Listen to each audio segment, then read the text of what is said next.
मालेगांव बम धमाका 2008 में साध्वी प्रज्ञा समेत तमाम 7 मुलजिमीन को बरी कर दिया गया है। बता दें आपको क्या, 29 सितंबर 2008 को मालेगांव में बम धमाका हुआ था, जिसके बाद साध्वी प्रज्ञा सिंह ठाकुर, कर्नल पुरोहित, रमेश उपाध्याय, अजय राहेलकर, समीर कुलकर्णी, स्वामी दयानंद पांडे समेत 7 मुलजिमीन को गिरफ्तार किया गया था। इन पर मुकदमा जारी था।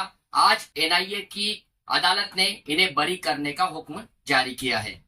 बता दें आपको कि जिस तरीके से यह बम धमाका हुआ, उसके बाद जो है एटीएस ने इस मामले में साध्वी प्रज्ञा सिंह ठाकुर समेत कुल 13 अफराद को गिरफ्तार किया था। इसके बाद से दूसरे मुलजिमीन को डिस्चार्ज कर दिया गया था, लेकिन इन 7 के खिलाफ मुकदमा चलाया गया था।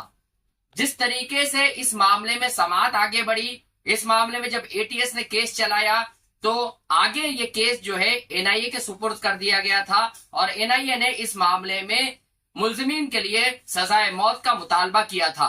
लेकिन आज खुसूसी जज ने जो है बाज़ाब्ता तौर पर इस मामले में सुनवाई करते हुए और ये बताया है कि जिस तरीके से एटीएस और एनआईए ने इस मामले की पैरवी की थी, एटीएस और एनआईए ये साबित करने में नाकाम रही कि जो मोटरसाइकिल में बम धमाका हुआ था वो मोटरसाइकिल साध्वी प्रज्ञा सिंह ठाकुर की थी, जबकि साध्वी प्रज्ञा सिंह ठाकुर को एटीएस ने गिरफ्तार किया था और इस मामले में बताया था कि साध्वी प्रज्ञा सिंह ठाकुर ने ही मोटरसाइकिल फरोख्त की थी और ये मोटरसाइकिल साध्वी प्रज्ञा सिंह ठाकुर की थी।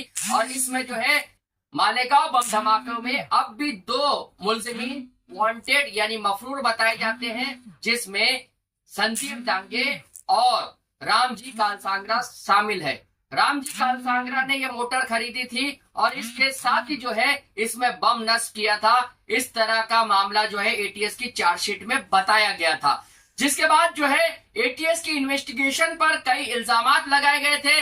इसके बाद यह मामला एनआईए को ट्रांसफर कर दिया गया था और एनआईए ने इसकी तफ्तीश की। एनआईए ने भी इस केस को आगे बढ़ाया और इसमें पेशरफ्त भी हुई। लेकिन जिस तरह से इस मामले का फैसला आया, इसमें तमाम 7 मुलजिमीन को जो है बरी करने का हुक्म सादर किया गया है। ये मुलजिमीन जमानत पर थे, अब निचली अदालत ने जो है इन मुलजिमीन को बरी कर दिया है। और जिस तरीके से बताया है कि सबूतों की कमी की बुनियाद पर और केस में जो खामियां थी उसकी बुनियाद पर इन मुलजिमीन को बरी किया गया है। लेकिन क्या अब सरकार इस मामले में हाई कोर्ट में चैलेंज करेगी? क्योंकि जिस तरीके से 2006 ट्रेन ब्लास्ट में मुलजिमीन को जब गिरफ्तार किया गया था, उन पे मुकदमा चला और एटीएस ने जो है निचली अदालत ने उन्हें सजा दिया था और हाई कोर्ट ने उन्हें बरी कर दिया था, तो सुप्रीम कोर्ट तक सरकार इसे चैलेंज करने चले गई। और अब जो है मालेगांव बम धमाका 2008 के मामले में क्या वही रवैया रियासती सरकार अंजाम देगी? जिस तरीके से बता दें आपको कि साध्वी प्रज्ञा सिंह ठाकुर अभिनव भारत की सरबराह थी और ये तमाम मुलजिमीन ने जो है बम धमाकों की साजिश रची थी और इस मामले में जो है एटीएस ने जो चार्जशीट दाखिल की थी उसमें मकोका भी लगाया गया था। और इस मामले में यह भी बताया गया था कि ये मुलजिमीन एक दूसरे को जानते थे।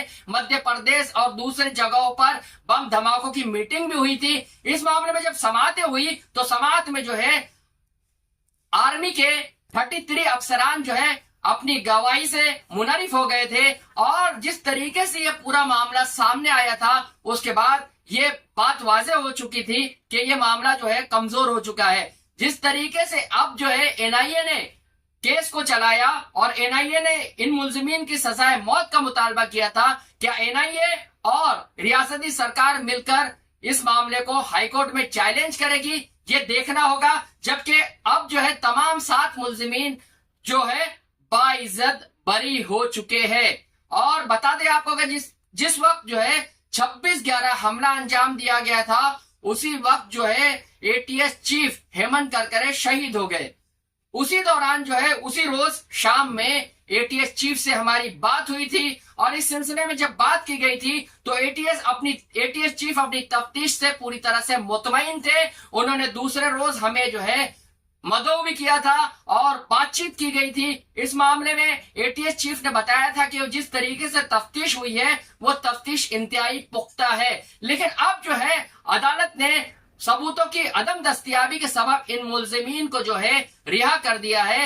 जिस तरीके से एटीएस ने इसकी तफ्तीश की थी, एनआईए ने इसे आगे बढ़ाया, लेकिन अदालत को इस मामले में यह लगा कि जो स्कूटर बम धमाकों के लिए इस्तेमाल की गई थी वो स्कूटर ही साध्वी प्रज्ञा सिंह की नहीं है, और इसे साबित करने में एटीएस और एनआईए नाकाम रही है। तो ऐसे में अब सवाल ये पैदा होता है कि 2008 बम धमाका किसने किया था? क्या साध्वी प्रज्ञा सिंह जो है बेकसूर थी, या फिर जो है किस तरीके से इस बम धमाके को अंजाम दिया गया था?